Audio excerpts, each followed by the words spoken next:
Bonjour Hervé Morin, ancien ministre de la Défense, président du nouveau centre et candidat à la présidence de l'UDI. Vous publiez Lettre à Alma, c'est votre enfant qui vient de naître, comme ça, et vous lui présentez l'avenir. On va en parler dans quelques instants, c'est publié chez Albin Michel.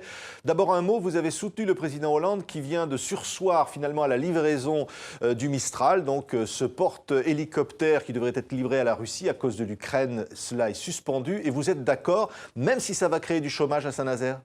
Je suis d'accord parce qu'il y a des gestes qu'on ne peut pas faire. C'est moi qui ai engagé les discussions avec les Russes.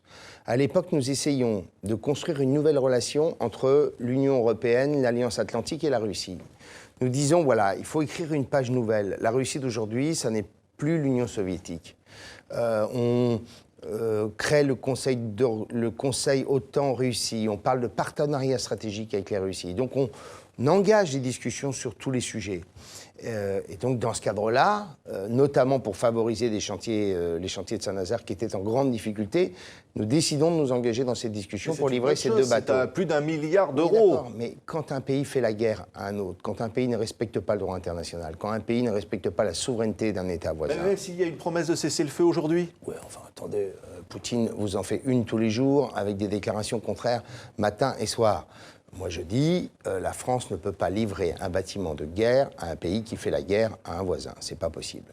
Oui, l'OTAN se réunit aujourd'hui, ça va être un des sujets évoqués. Il y a la situation avec ces journalistes, le deuxième donc, qui a été tué par l'État islamique. Vous êtes favorable finalement à ce que la France accompagne d'éventuelles frappes en Irak aux côtés des États-Unis? Oui, mais ce que je voudrais dire, bien entendu, ce qui se passe là-bas, c'est extrêmement grave. Hein. C'est une affaire qui concerne notre sécurité.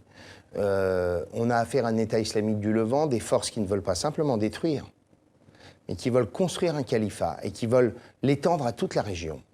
Ce sont des forces qui sont extrêmement bien équipées puisqu'ils ont récupéré les moyens militaires des Américains, puisqu'en fait, ils ont récupéré tout l'armement des forces irakiennes qui fuyaient devant l'ennemi.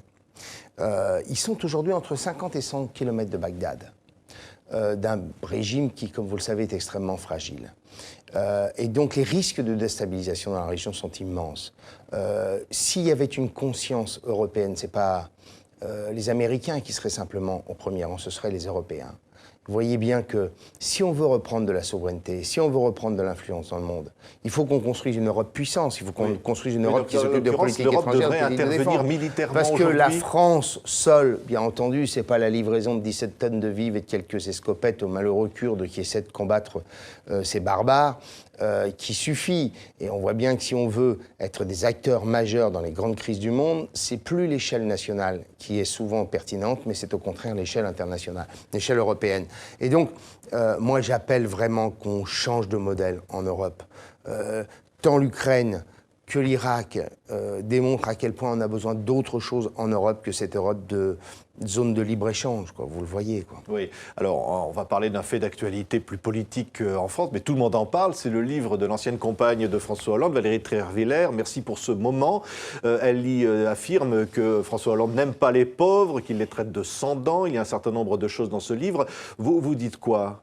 À la fois, je trouve le bouquin sur le fond, sur la forme, sur l'esprit abject, une espèce de vengeance publique, c'est abominable. Et en même temps,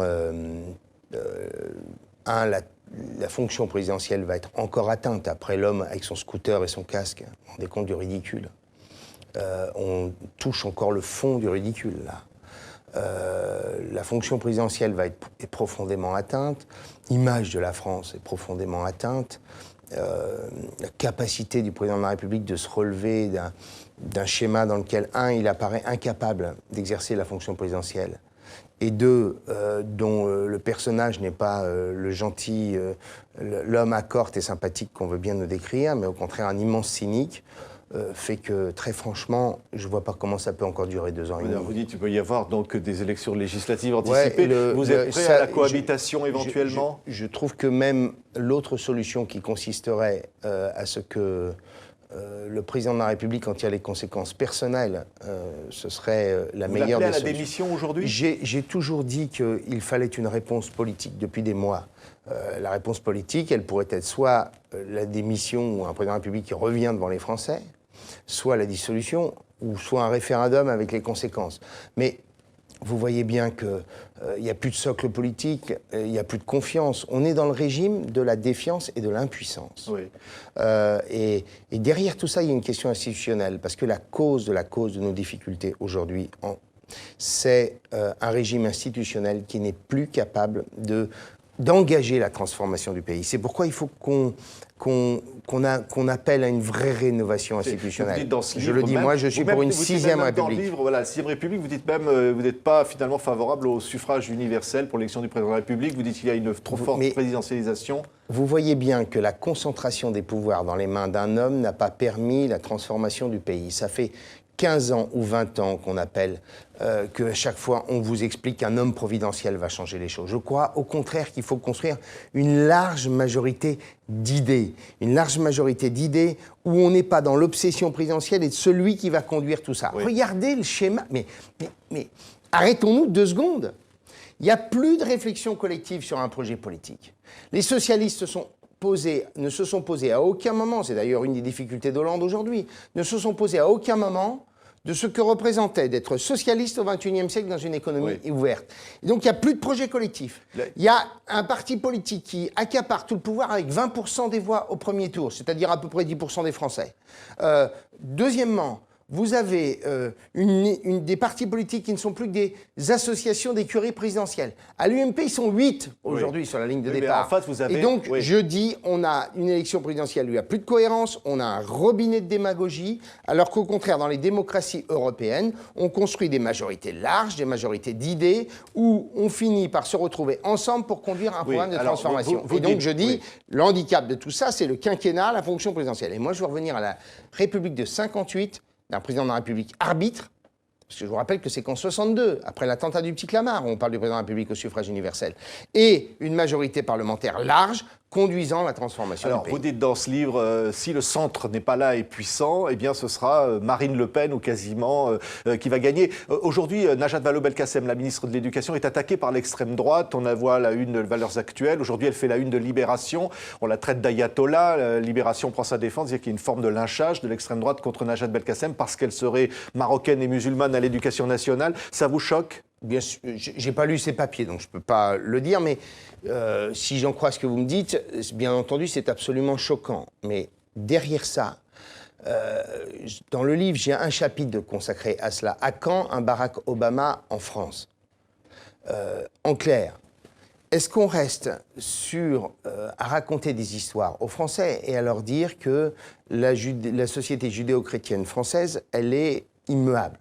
Ou au contraire, dit-on aux Français, il y a un cadre républicain auquel nous sommes attachés. Ces principes-là, ils sont intangibles. La République doit être d'une fermeté absolue sur ces principes républicains. Et en même temps, dire à celles et ceux qui sont notamment issus de l'immigration, mais qui sont français. Ce que je disais hier soir à une réunion politique, je disais, mais quand vous me parlez des immigrés, vous me parlez de qui là ? Vous me parlez des Français.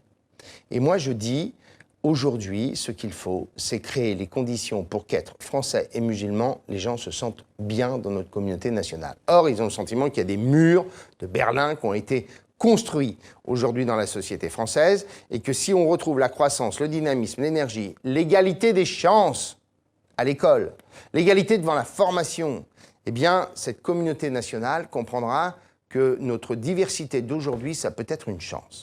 Merci beaucoup Hervé Morin. Lettre Alma sur l'état du monde qui l'attend. Chez Albin Michel, votre sonnette d'alarme, celle que vous tirez sur la société et son avenir. Non, c'est beaucoup d'optimisme aussi. C'est de dire le monde nouveau qui nous appartient et il est fait pour nous. Merci d'avoir été notre invité. Merci.